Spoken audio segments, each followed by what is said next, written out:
Pakisabat po sa ating lahat, mga kapatid. Okay, hindi tayo masaya. Ulitin nga, happy Sabbath, mga kapatid. So, ang inyo po kapag lingkod ay pinilit ko po talaga na maging maayos. Kasi po nitong mga nakaraan, mga kapatid, masama talaga yung aking pakiramdam, no? So, ngayon mabuti at medyo nag-i-improve na. Sa ngayon kasi nung pinatawag-kaso tayo nitong mga nakarang araw, sabi ko, may speakership ako sa inyo. Sabi ko, sa tulong ni Kristo, sa tulong ng Panginoon, gagaling tayo. At ito po, testimony ko po ito sa inyo, mga kapatid, nagkasakit po ako, Martes ng gabi. Gumaling tayo agad-agad. Mga kapatid, sabi ko sa inyo, Webes, nag-i-improve na agad yung ating pangkaso. By prayers lang, mga kapatid, hindi tayo masyadong umiinom ng gamot. Totoo po yan. Hindi po talaga ako pala inom ng synthetic na medicines. We rely on lagundi, calamansi, we rely on the herbals. We don't rely on the synthetic drugs. Mga kapatid. At syempre, ang pinakamabisang lunas sa anumang sakit ay ang pananampalataya at paglapit sa ating Panginoon. So, talaga naman mga kapatid, ako po ay masaya na nakatayo sa harapan ninyo. Baka ba nag-i-improve? Hindi ko masasabi walang sakit kasi sinisipon pa ako. Ay okay naman mga kapatid dahil sabi ko kung hindi ako magsisimba, mas lalo ako magpili. Kaya mas kailangan ko ngayon ang magsimba at alam ko pagkatapos ko magsalita, kiniklaim ko sa Panginoon, gagaling na ako ng tuluyan. Mahirap naman na papatuloy tayo sa ministry na may sakit. Kaya napakahalaga po mga kapatid, hindi lang ng pangangalagan at ating pananampalataya kundi maging ng ating kalusugan. No? Tayo mga artist, hindi tayo nakatulong sa pananampalataya maging sa kalusugan. No? Napakadali po mag-evangelize, mga kapatid, kapag ang ating pinag-uusapan ay kalusugan. Gusto ko po i-share sa inyo, galing po lang muna for 2 months. Okay? September and October. So, nag-label po tayo doon.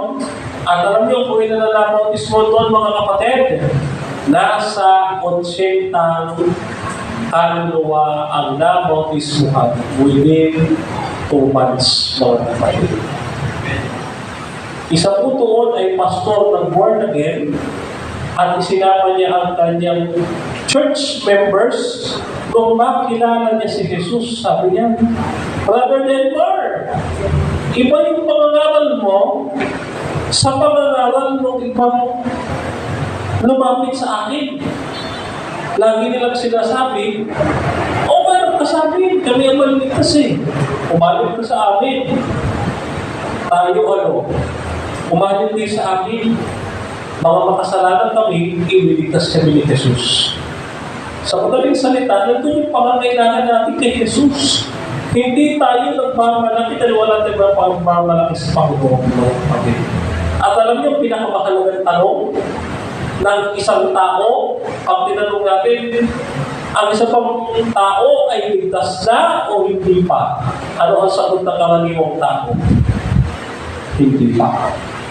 Hindi pa siya sigurado, hindi pa niya alam, kasi wala pa siya sa langit. Pero bago tayo tumungo doon, sino ang gustong pumunta sa langit? Taas ang kamay. Okay, huwag iba ba? Okay. Magbaba ng kamay ang ayaw mauna sa langit. Okay, sige, baba na. Walang gusto mauna sa langit? Wala talaga? Kaya kayo, ha? Bakit kaya? Pero ang tanong talaga, yung tanong nung warden sa prison noong panahon ni Paul and Silas. Ang sabi niya, papaano ko maliligtas? Ano ang gagawin ko pag ako'y magkaroon ng kaligtasan? Gitin yung lalaking mayaman doon sa ating lesson study. Di ba sa ating Sabbath School lesson? Ano ba ang dapat kong gawin upang ako'y maligtas? Bakit gaano ba kahalaga ang maligtas? May mga Adventist po kasi nowadays, mga kapatid, dito mag-iingat tayo.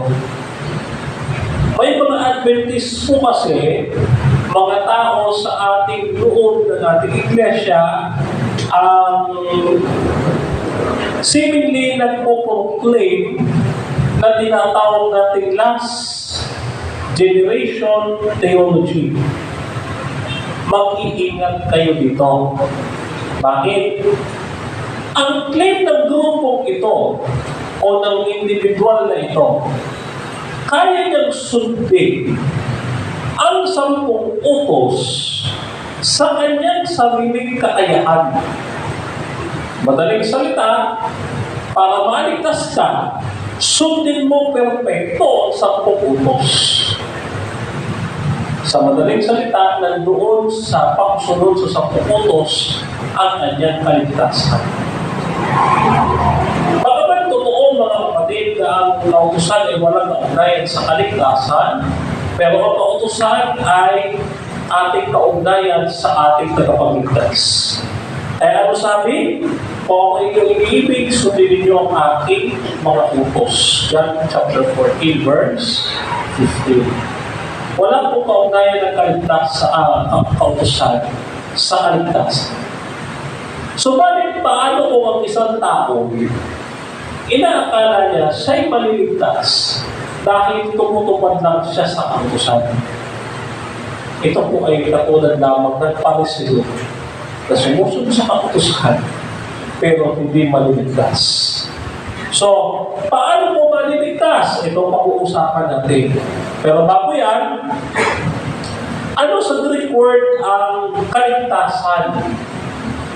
Ang salitang redemption sa English, mga kapatid, redemption ay may dalawang Griegong salita. Una, ang exagerazo at dikayo. Ang exagerazo, ang ibig sabihin, ay actual deliverance. Ang dikayo, no? The price being paid, o yung binayaran penalty. Tanda natin kaya kapag nakapasa kayo ng salitang redemption, to redeem, iniligtas, hindi ibig sabihin agad ligtas. Bakit? Kaya meron tayong phases, tanda nyo, hindi po stages. Phases of salvation. Justification, sanctification, glorification. Pag-aaring ganap, pagpapakabanal, at pagpapalit ng katawan. Hanggat ang kasalanan at si Satanas ay nandito pa sa sanlibutan ito, walang makapagsasabing siya'y ligtas na. Bakit? Halimbawa, kayo ba'y napunta na sa korte? Ganito, ikaw ay may kaso. Ang sabi, ikaw daw ay nagnakaw. Kaso natin yan, nagnakaw. Kasi hindi nagbalik ng ikapo. Ano ang kaso? Nagnakaw. Ngayon, tumingin ka sa paligid. Sino kaya pwede abogado? Si Brother Denver ba, magandang abogado? Ay, hindi mo. Wala akong background sa law. Wala. Oh. Paano na lang yung ating elder? Yung pastors natin, pwede kayo abogado? Hindi rin. Dahil hindi sila perfecto. Sino dapat mag-abogado? Dapat yung marunong. Dapat yung maganda ang quality. No? Sino yan? Si Jesus. No? Siya ang magtatanong sa siya'y malinis. 1 John chapter 2 verse 1, kung tayo'y nagkasala, may tagapamagitan tayo sa Diyos, ang matuwid na si Kristo Jesus. So, meron tayong tagapamagitan. Ngayon, eto, may abogado ka na. Okay, this is the trial court. Isipin ninyo, trial court. Nandiyan tayo sa kinukuha natin, kasama natin si Jesus, ang ating abogado. Ang sabi ng judge, binibigyan kita ng pardon. Pardon, parol. Ano yung parol? Pansamantalang kalayaan. Ang tanong, nawala ba yung kaso? Hindi. Nandiyan pa rin. Hindi pa na-resolve. Pardon pa lang. Nandiyan pa rin yung kaso. Sa madaling salita, kayo sa kaligtasan. Nandiyan yung kasalanan, pinatawad ka lang, pero yung kasalanan nananatili sa iyo, sapagkat ang katawang ito ay makasalanan. Hanggang hindi pa tayo nagpapalit ng katawan, nandito pa rin ang kasalanan. Naligtas ka ba? Yes, pansamantala. Kaya ano yung sabihin ng exaggeration? The actual deliverance, doon pa yun sa pinakawa. Andi kayo is Christ paid. Ibig sabihin, binayaran pa lang yung pagkakatubos sa iyo ng Panginoon. Tinatanong ko, bakit tayo dapat iligtas ng Diyos? Una, at pinakamahalagang dahilan, sinira ng tao ang kautusan ng Diyos. Hindi lang pinalitan, hindi lang dinagdagan at pinawasan, sinira nilamang pa ng tao ang kautusan.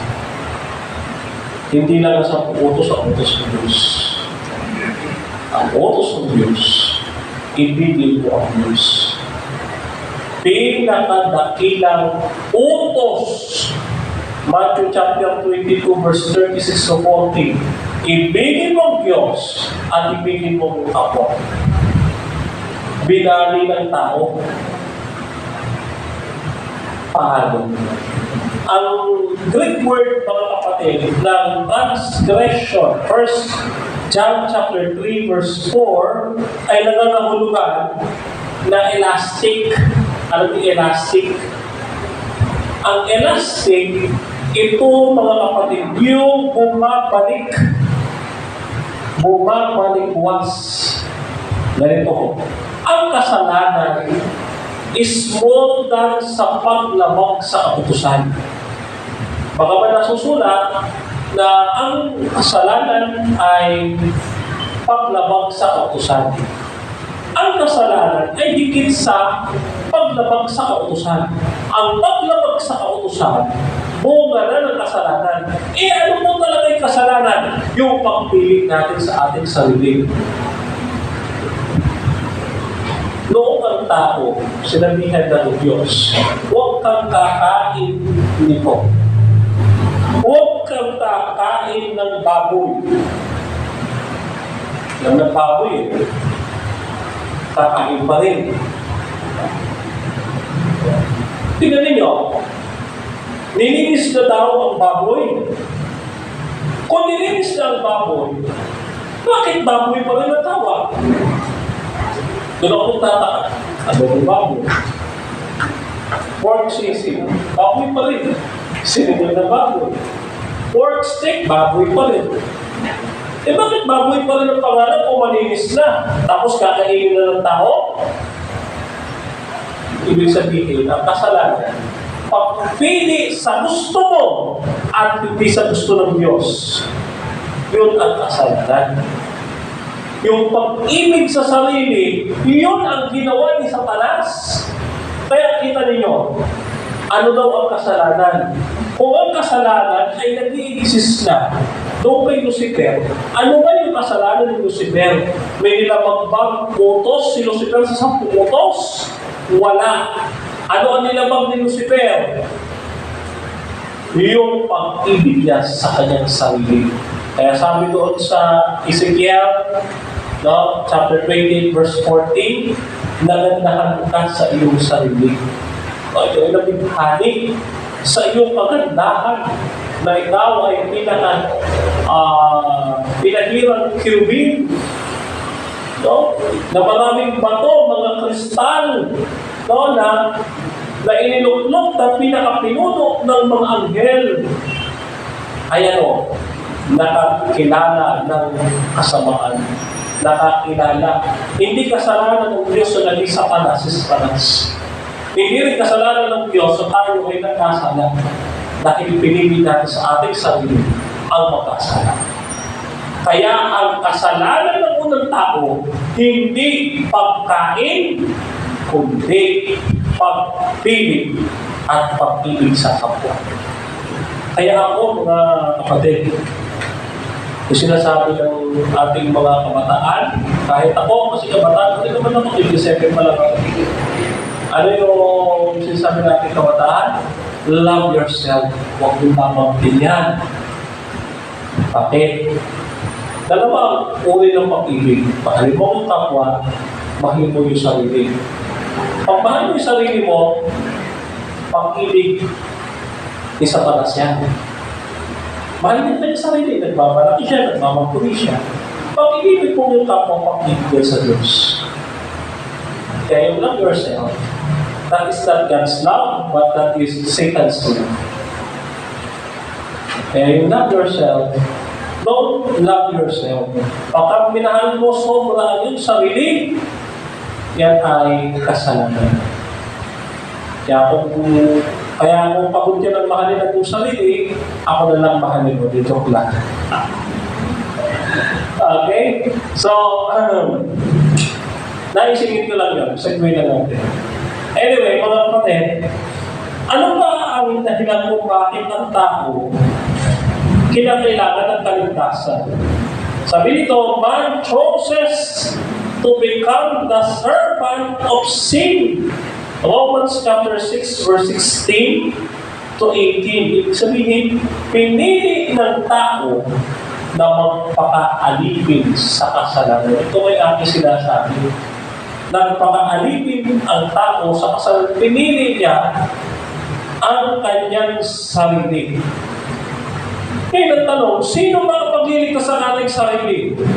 Tayo ba? O ang Diyos? Acts chapter 4, verse 12. Walang ibang pangalan na ibinigay sa silong ng langit upang ating ikaligtas.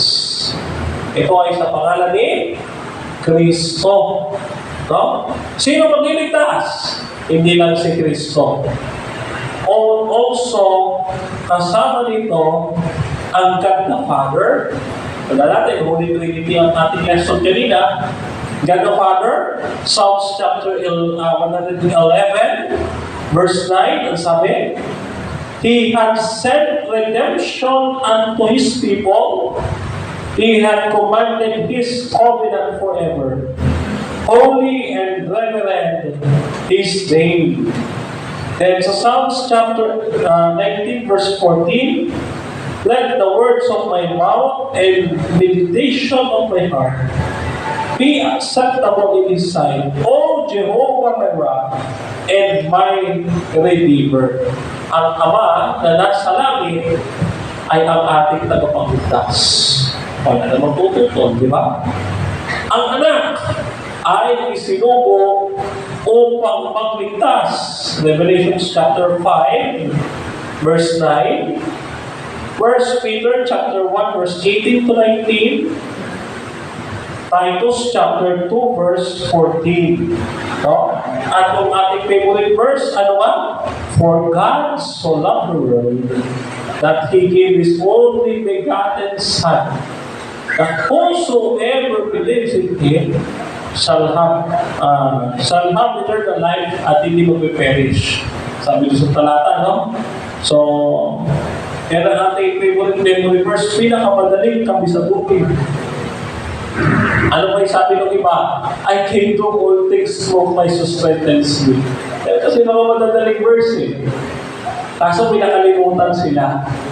Ano ang pinakamaikling verse sa Bible? Two words.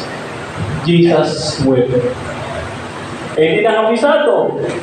Kasi, hindi niya Bible verse sa buhay, hindi niya life verse. Pero ang life verse niya ano? I can do all things through Christ. Pero yung Jesus wept, si Jesus ay umiyak. Hindi ba paborito yun? Si Jesus ay umiyak para sa'yo. Jesus wept. Okay. Balik tayo dito mga kapatid. Sino ba nagligtas? Yung Holy Spirit. Philippians chapter 2, verses 5 to 7. Hebrews chapter 2, verse 9. And 1 Corinthians chapter 6, verse 20. So si Holy Spirit ay nag-redeem din sa atin. So ang Ama, justifier.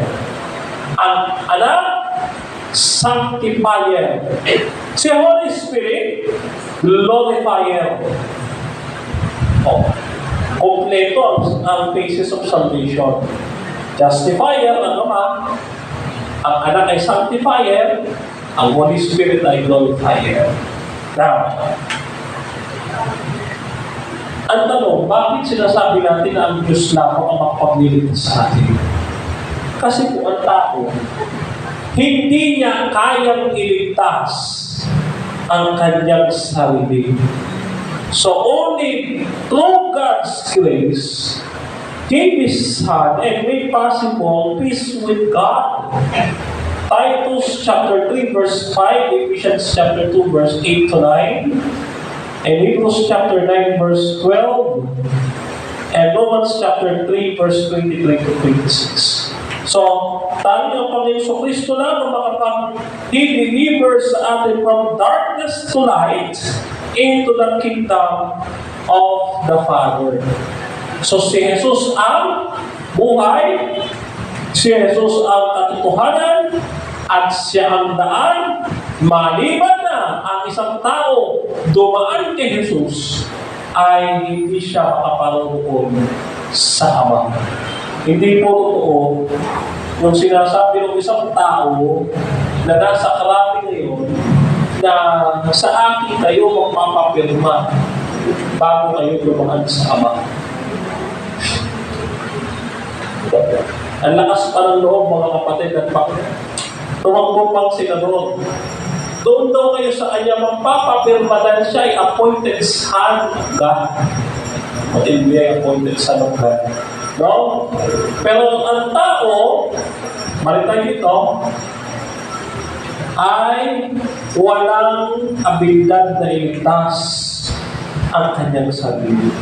Psalms chapter 51, verse 5, ang tao isinilang ng makasalanan. Ngayon, Brother Denmar, kung ibig mo sabihin ng tao, ipinangalan na makasalanan, ibig sabihin from the original sin.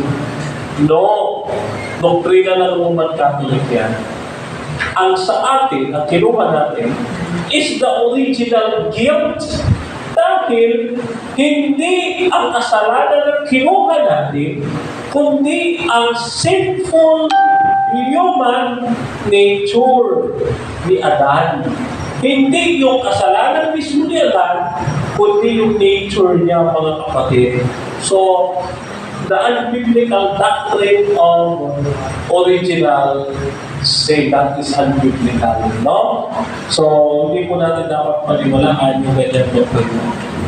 So, meron po tayong abbreviation na ginawa para maintindihan natin ng madali ang tungkol sa kaligtasan. Ano abbreviation ito? FACTS. F A C T S. FACTS. Ano yung FACTS? F, freed by grace, pinalaya sa pamamagitan ng biyaya. Romans chapter 2 verse 4. Pinalaya tayo sa pamamagitan ng biyaya at hindi ng ating gawa. Bakit? Ganito yung mga kapatid. Nagtanong ni lalaking mayaman sa Panginoon Kristo. Sabi niya, Panginoon, paano mo magkakaroon ng buhay na walang hanggan. Sabi ni Jesus, kung gusto mo pumasok sa buhay, sundin mo ang utos. Sabi ng lalaki mayaman, Lord, nagawa ko na lahat yan eh. Mayroon pa pang iba. Sabi niya, ibigay mo lahat ng ari-arian mo sa mga mahihirap. Ginawa niya ba?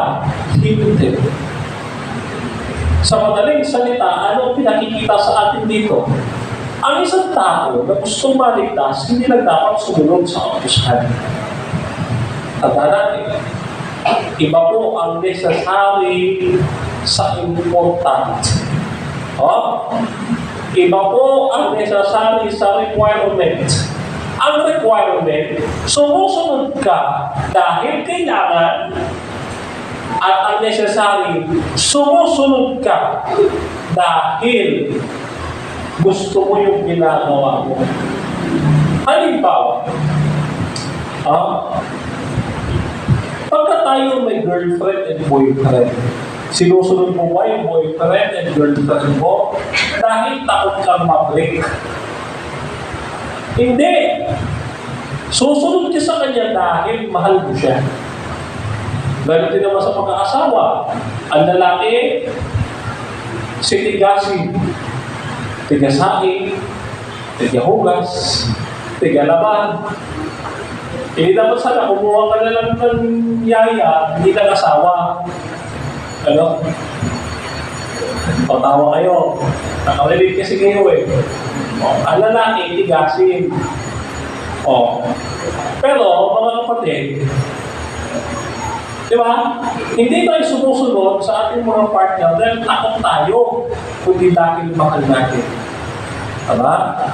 Si Jesus, sinusunod natin hindi dahil takot tayo. Ang Diyos ay hindi Diyos ng katakutan upang manakot, kundi, mga kapatid, Diyos siya ng pag-ibig. Ang sabi niya, kung ako inyong iniibig, sundin niyo ang aking pautos. John chapter 14, verse 15. Kaya nga ito napapaisip ako. Bakit may mga Adventist, bakit may mga kapatiran tayo, pag nangangaral na nanakot, alam niyo paano? Nagkaroon ng election recently sa Amerika. At sabi nila, yung Pope daw, at saka yung US President, nag-uusap patungkol sa National Sanggunido, which is hindi naman totoo, sabi ni Pastor Ted Wilson. Now, dahil fake news, para sa pati pag-aaral natin yung persecution of the Sanggunido, ano natin meron? Pero ganun ba talagang kabigat?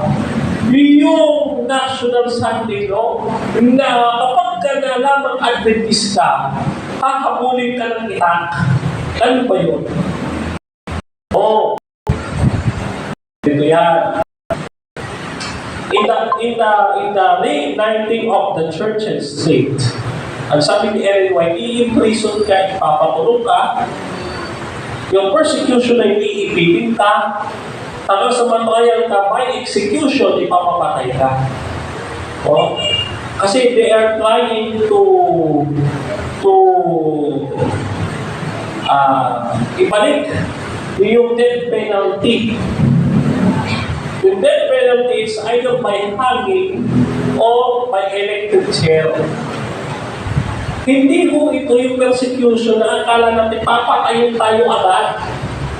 Mga kapatid, it is impossible to us na in this kind of age, may patayan ganun. Sa panahon siguro ng mga apostoles, ganun. Ganun kaseryoso ang patayan. Pero sa panahon natin ngayon, na mayroong religious liberty and freedom of expression, hindi pwede. Kaya nga ano sabi sa sulat ni Ellen White, time and place must be considered. Testimonies are never being ignored, but time and place must be considered. May context sa sinasabi ni Ellen White. Hindi yung, mag-Adventist ka na, kapag-kailangan, Adventist, mapatayin ka. Ano? Tatakot tayo, aakyat ka sa mundo. kapag ka-end time na, papatay ka, akit ka sa bundok, mali rin. Ano ba ang purpose ng outer living?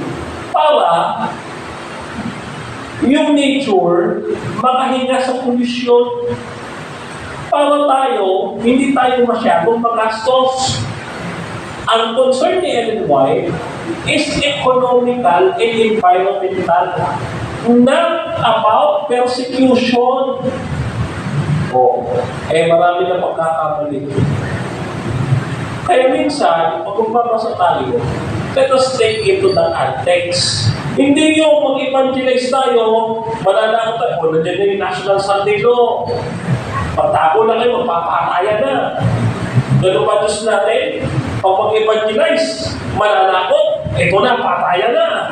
Ganun ba? Hindi. Ang Diyos ay pag-ibig.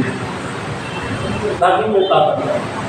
Lagi natin tatanda, ang Diyos ay pag-ibig.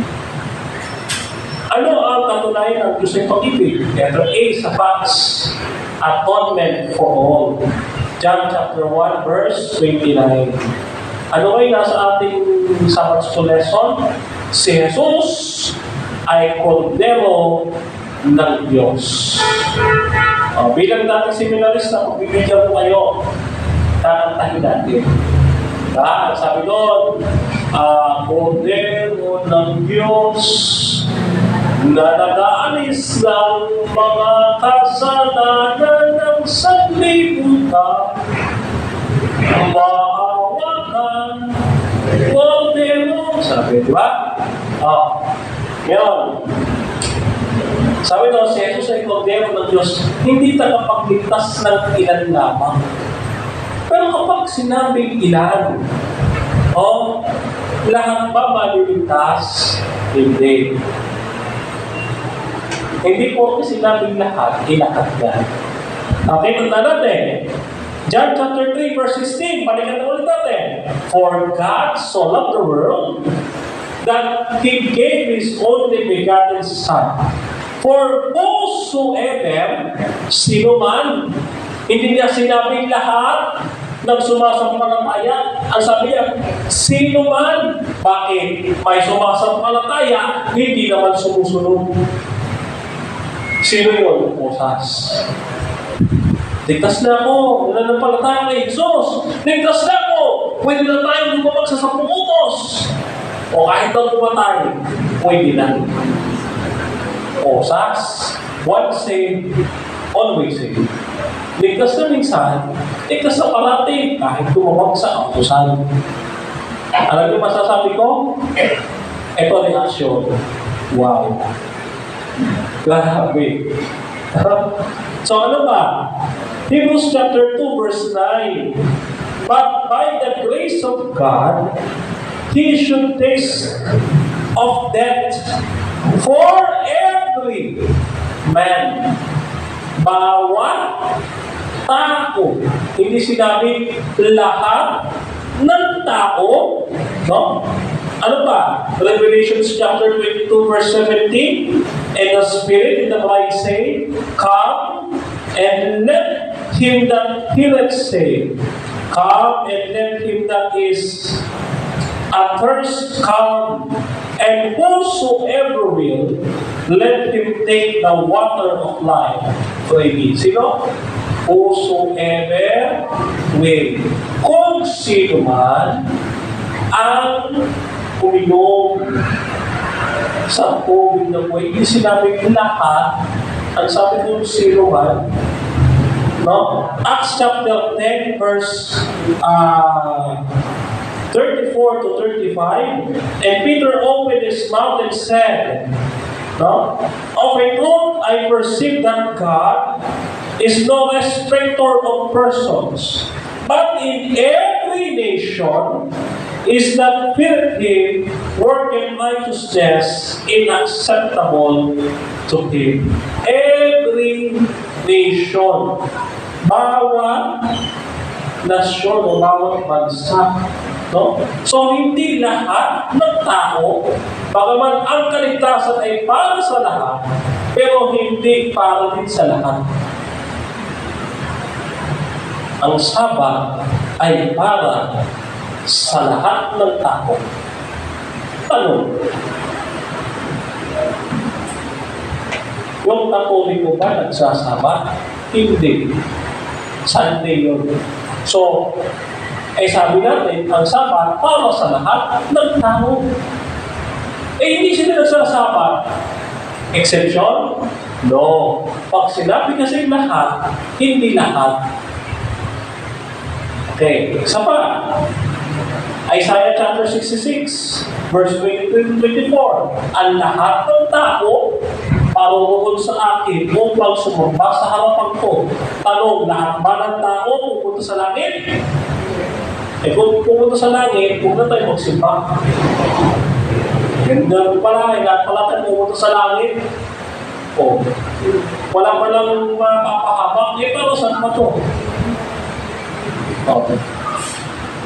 Now, ito yung tinatawag natin sa facts na letter C, conditional election.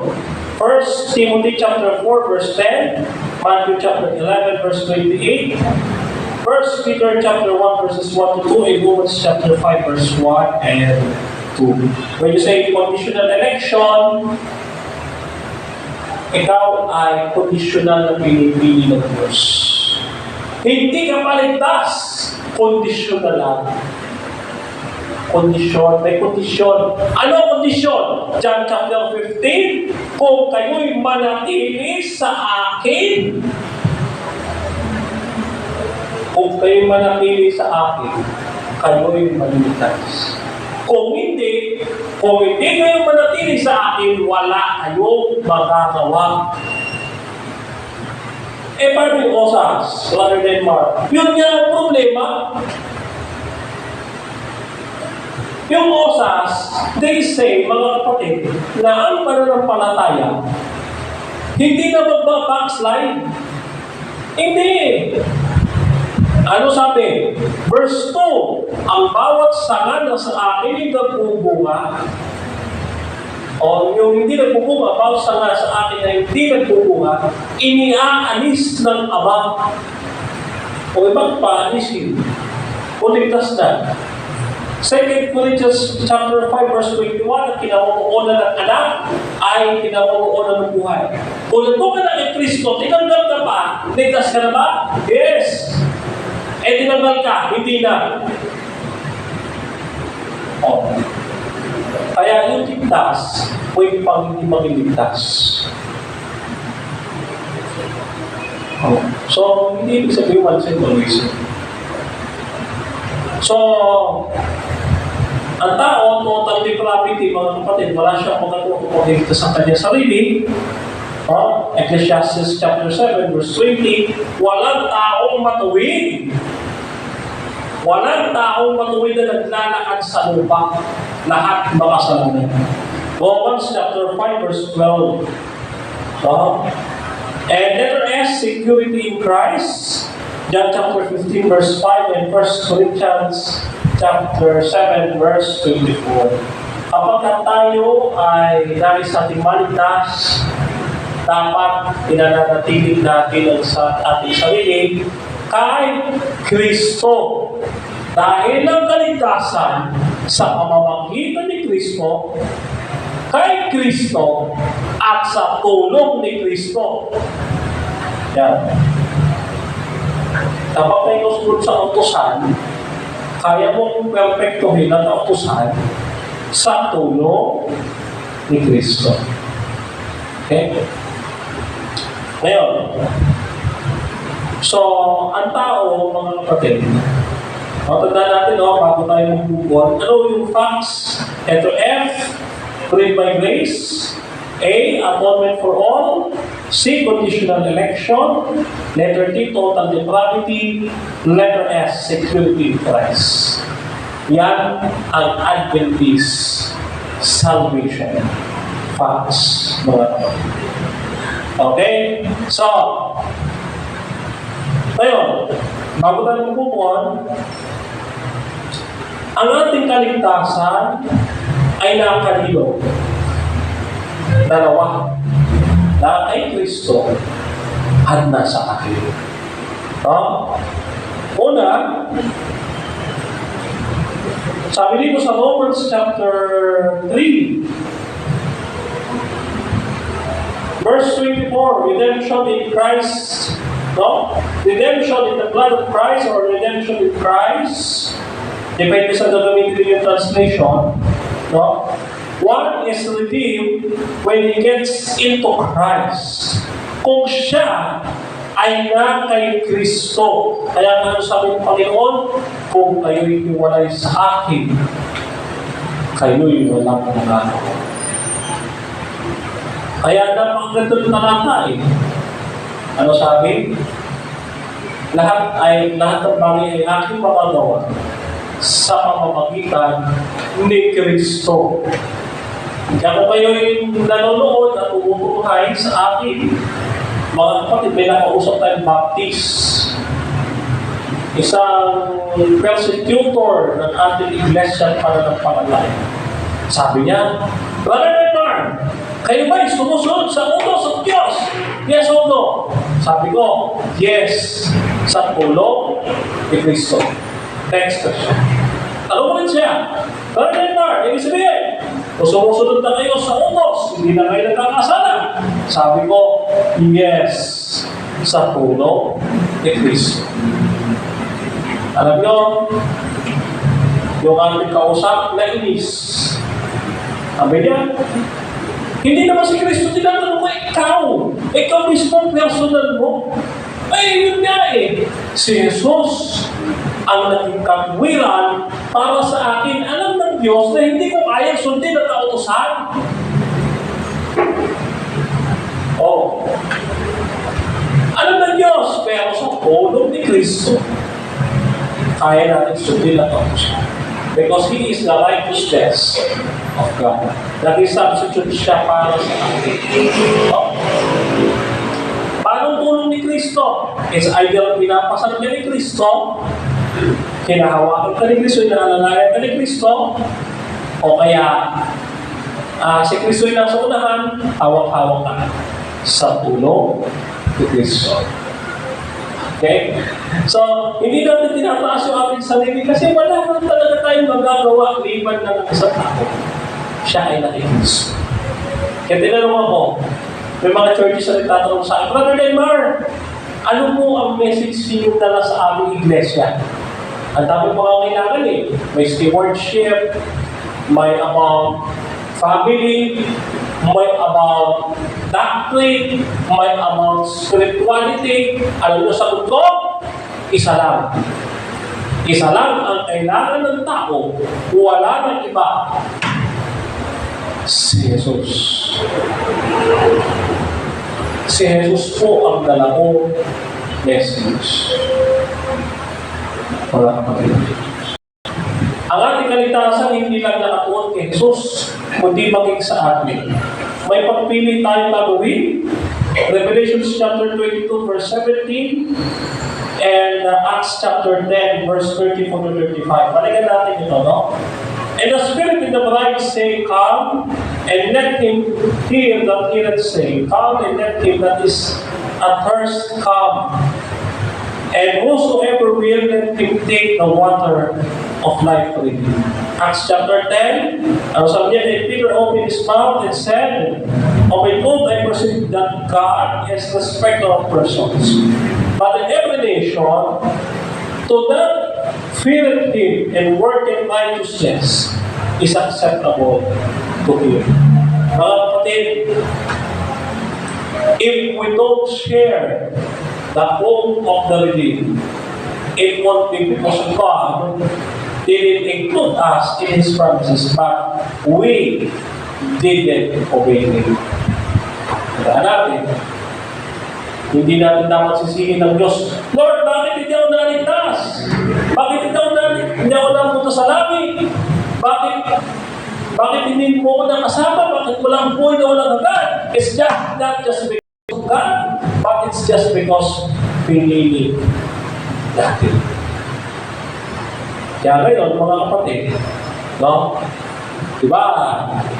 Mga ayaw ng iba, papangkitin ko na. Ayaw ng ibang Adventist sa Pasko.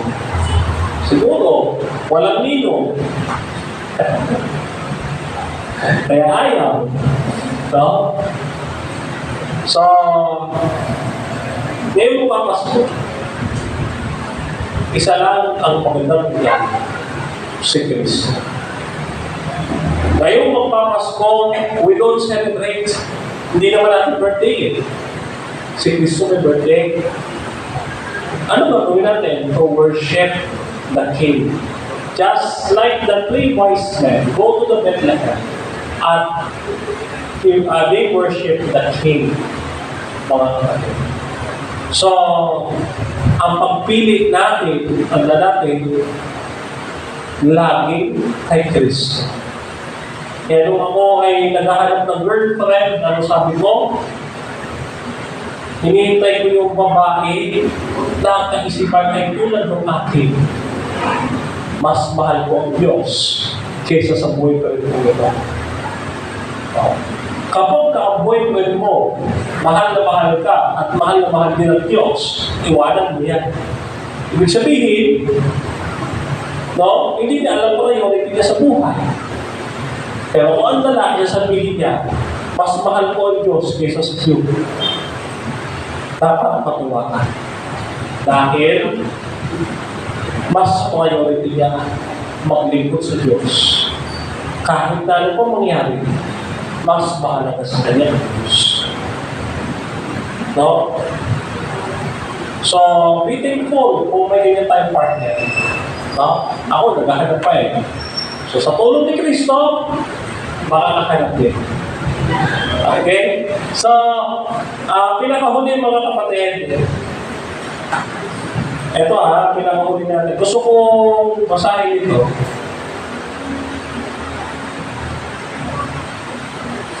Ito. Sabi nito, Romans chapter 3, verse 24.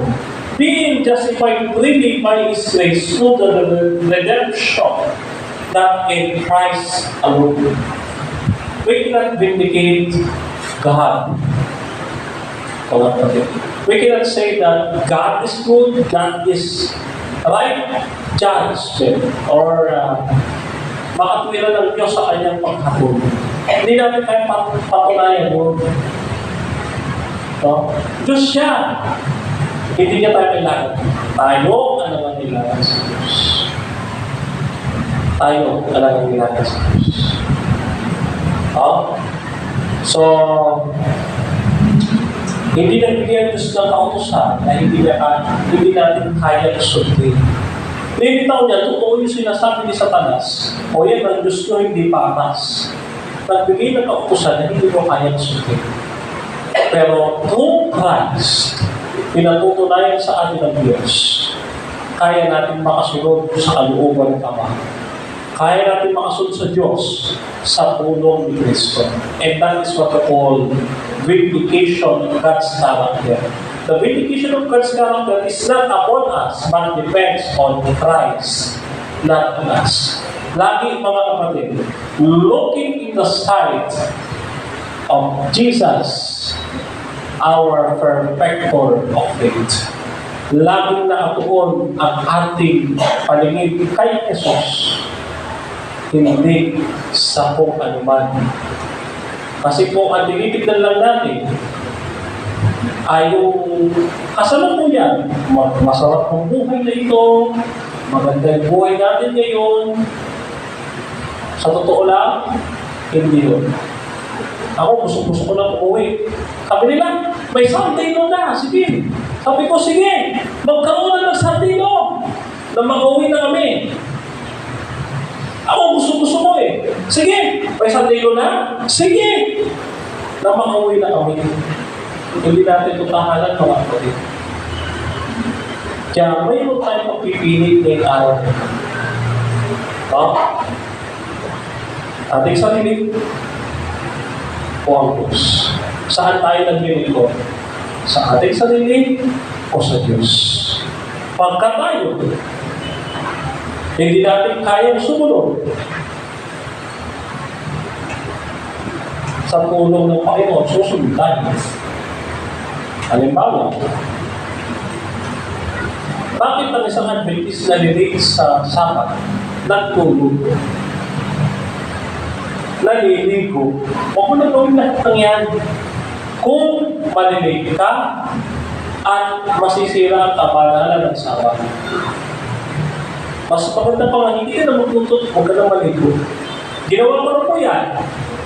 Mga kapatid, ginawa ko na po yan. Nagpunas lang, punta na ng church. Ginawa ko na yan. Pero kaya ako mga kapatid, maniwala kayo sa hindi, naligo ko talaga ako. Ayan. So, tanda natin, no? Meron tayong pagpipili. Sino ang sinusunod natin? At ating pinipilit ko lang. Love yourself or love God? Alam na natin, ha? May pagpipilian tayo. Sino ang pinipilit ko natin? Ang ating sarili o Diyos. Madali lang naman po yan, eh. Ang sabi ng Biblia, tanging kay Jesus lang matatagpuan ng kaligtasan. Hindi natin kayang iligtas ang ating sarili, kundi si Jesus ang kinamumuunan ng kaligtasan. Kaya naman mga kapatid, maraming salamat po sa inyong pag-imbita, sa inyong maglingkod, sa inyong iglesia, o yung mga ang iglesia. Actually, nakita ko nga po, parang third floor itong ang iglesia. Sana yung ako ang inyong iglesia at lalo nyo pang mapaganda at mapanatili. Mas maganda, mga kapatid. Mas maganda ang iglesia kung tayo yung tutulungan, nagkakaisa, nag-iibigyan ko na kapatid. No? So, ang ating pagdalaw at pagbisita sa inyo, naway pagpapalang biyaya sa bawat isa, at naunawa natin na itong ating pananampalataya. Alam niyo na ito, mga kapatid. Si Jesus ay namatay, si Jesus muling nabuhay, si Jesus ay babalik sa wakas ng panahon. Kaya, kapatid, maganda ka na si Jesus. Malapit natin tuloy. Kaya mga kapatid, tayo mag-prepare sa pagdating ng ating Panginoon at panalangin natin makakasama tayo hanggang sa kanyang pagdating. Muli po mga kapatid, pakisama sa ating lahat.